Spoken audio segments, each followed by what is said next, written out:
Assalamualaikum warahmatullahi wabarakatuh. Selamat siang anak-anak. Selamat datang di kelas Produk Kreatif dan Kewirausahaan. Sebelum memulai pembelajaran, alangkah baiknya kita berdoa menurut agama dan kepercayaan masing-masing. Berdoa dimulai. Selesai. Oke, materi hari ini kita masih membahas tentang dokumen administrasi usaha. Masih ingat kan ya pengertiannya apa coba? Nah, iya benar. Dokumen administrasi usaha ialah kelengkapan dokumen serta proses pencatatan, penyimpanan, pendaftaran, dan pemenuhan standar peraturan dalam pendirian usaha, sehingga seorang pengusaha akan siap dalam menjalankan usahanya. Nah, kemarin kan kita udah membahas tentang pengertian, fungsi, dan jenis-jenis dokumen. Nah, dengan pembelajaran tersebut, Ibu harap kalian sudah paham nih pentingnya melakukan kegiatan administrasi pada sebuah usaha tuh apa sih? Masih ada yang belum? Nah, jika belum, oke. Coba kalian bayangkan, kalian membuat suatu usaha. Contohnya, misal usaha butik. Nah, dalam suatu usaha kan pasti ada kegiatan penjualan, pembelian bahan, pesanan pelanggan, dan sebagainya kan. Nah, dengan banyaknya kegiatan tersebut, jika kita tidak melakukan administrasi atau kegiatan pencatatan, maka apa yang terjadi? Nah iya, usaha kita tidak akan berjalan dengan lancar. Kita sebagai owner pasti akan kesulitan tuh mengetahui perkembangan usaha kita. Terus kita nggak tahu udah dapat untung berapa dari modal awal atau buruknya kita nggak bisa ngebedain nih mana uang untuk belanja dan mana uang hasil laba. Nah, lama-kelamaan jika kegiatan administrasi tersebut tidak dilakukan, maka mengakibatkan kebangkrutan.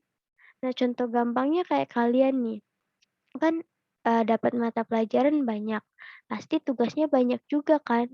Nah, kalau kalian tidak melakukan kegiatan administrasi atau pencatatan tugas-tugas kalian, pasti kalian akan kesulitan kan kayak tugas mana aja yang belum atau tugas mana aja nih yang mau ngelewatin deadline. Nah, itulah pentingnya suatu administrasi baik dalam perusahaan ataupun kegiatan sehari-hari.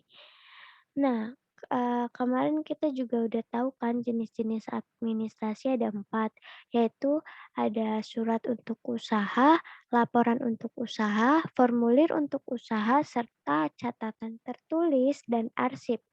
Nah, kita akan fokus ke surat untuk usaha. Nah, surat untuk usaha kan ada dibagi 13 tuh surat dagangnya ya. Ada surat perkenalan. Nah, ini surat untuk mempromosikan hasil produksi suatu usaha. Nah, memuat informasi tentang penjual dan usahanya yang dialamatkan kepada calon pembeli. Nah, terus ada surat penawaran, surat yang dikeluarkan oleh usaha kita.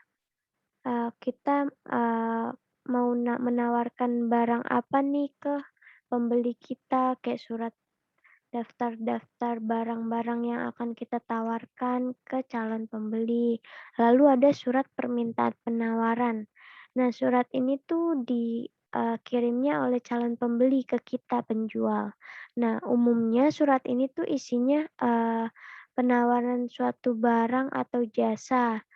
Kayak calon pembeli tuh tertarik dengan barang atau jasa yang mana aja gitu. Lalu ada surat pesanan. Nah, surat yang diterbitkan oleh pembeli ke pemesan. Yang biasanya mau pesannya barang apa aja, terus pembayarannya melalui apa. Nah, terus ada surat konfirmasi pesanan. Nah, surat yang diterbitkan oleh penjual untuk memberitahukan ke pembeli kalau pesanan mereka tuh pesannya benar nggak yang ini, terus nama barangnya ini, jenis barangnya, jumlah pembeliannya segini. Nah, kayak kalian misal nih pesan Shopee kan, kayak setelah kalian bayar pasti kalian dapat notif kayak pesanan sedang dikemas atau kalian mendapat chat kan dikonfirmasi lagi oleh, penjualnya, "Halo Kak, bener ya pesanannya, produknya jeans," gitu. Terus ada surat pemberitahuan pengiriman barang. Nah, ini biasanya dibuat untuk yang jarak-jarak jauh atau oleh perusahaan-perusahaan besar. Surat ini tuh dijelasin secara detail mengenai jenis dan jumlah barang serta metode pengirimannya. Kalau misal kalian pesen di online shop kayak, pesanan sedang berada di jalan kayak menggunakan JNT atau JNE gitu atau dengan kurir ekspres. Nah, terus ada surat penolakan. Nah, biasanya dikirim oleh penjual kepada pembeli jika tidak bisa memenuhi permintaan karena suatu hal. Kayak misal barangnya nggak ada, kan di-cancel tuh sama penjual. Terus ada pengaduan. Ini biasanya dikirim oleh pembeli ke penjual karena ada ketidaksesuaian dengan barang yang diterima. Kayak misal barangnya rusak atau kualitasnya nggak bagus atau salah-salah warna gitu. Nah, terus ada surat jawaban pengaduan. Nah, kalau tadi surat pengaduan yang ngeluarin si pembeli, kalau jawaban pengaduan itu yang ngeluarin si, penjual, yang isinya biasanya ucapan terima kasih karena sudah melakukan pengaduan, terus isinya ialah memberikan keputusan untuk memecahkan masalah pengaduan tersebut, apakah bisa diretur atau enggak. Nah, terus ada surat penagihan. Nah, kalau surat penagihan ini biasanya buat barang-barang yang utang, diterbitkan oleh penjual ke pembeli agar mereka membayar utang karena sudah jatuh tempo di luar, eee, tanggal yang di perjanjian. Lalu ada surat pengiriman pembayaran.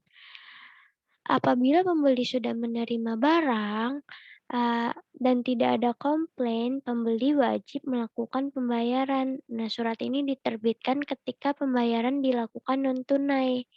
Pada surat ini perlu dicantumkan jumlah uang yang telah dibayarkan, cara pembayaran, serta bukti pembayaran. Lalu ada surat penangguhan pembayaran. Nah, surat penangguhan pembayaran dibuat atas dasar inisiatif pembeli karena menerima surat penagihan. Isi surat penangguhan itu biasanya, pernyataan tentang adanya suatu hal yang membuat pembeli tidak bisa membayar sesuai dengan perjanjian. Nah, surat tersebut berisi permohonan penjadwalan ulang pembayaran yang telah dijanjikan. Lalu yang terakhir ada surat jawaban penangguhan pembayaran. Nah, surat ini dikirim oleh penjual untuk menjawab permohonan penangguhan pembayaran pembeli. Surat ini berisikan persetujuan ataupun penolakan atas penangguhan yang diajukan. Nah, terus, kemarin juga saya udah ngasih contoh-contohnya kan, ini contoh surat, perkenalan. Di sini ada perkenalan jasa sama nanti ada perkenalan produk. Udah dibaca juga kan, kebaca kan, kayak ada nomor, terus lampiran, hal, terus kepala suratnya berisi yang terhormat, untuk siapa, lalu yang harus kalian persiapkan dalam surat perkenalan usaha itu ada, nama usaha kalian apa, di sini kan contohnya ada Bogana Indonesia, lalu merek dagang kalian apa, kalian jual apa, merek Cirengku, terus ada kemampuan produksi per minggunya berapa, hasil produksi mencapai 1.000 pak produksi per minggu, ini kalau buat barang ya. Nah, terus ada keunggulan produknya apa-apa aja, terus, kalian mau ngirim surat ini tuh ke siapa, kalian mau menawarkan produk kalian ke siapa, alamatnya di mana, terus alamat usaha kalian di mana. Nah, itu tuh hal-hal yang harus kalian persiapkan sebelum membuat surat perkenalan usaha kalian. Nah, sampai sini Ibu ada tugas buat kalian yaitu membuat surat perkenalan perusahaan kalian. Kalian boleh mau pilih produk barang atau jasa, kayak formatnya kayak di contoh ini nih, suratnya kayak gini ya. Nggak boleh melenceng dari sini. Ini kalau contoh yang jasa dan ini contoh yang barang. Nah, terus habis itu kalian ketik di Microsoft Word, ada pilihan di kertas A4, terus spasinya 1,5 menggunakan huruf Times New Roman ukuran 12. Nah, terus nanti kalian kumpulkan di GCR dalam bentuk PDF. Kan misal udah disimpan di Word, terus kalian simpennya bentuknya PDF, oke?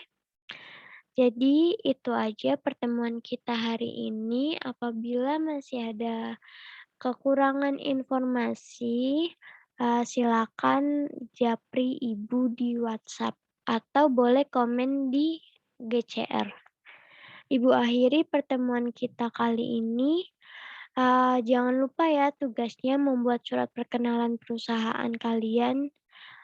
Ibu akhiri, wassalamualaikum warahmatullahi wabarakatuh.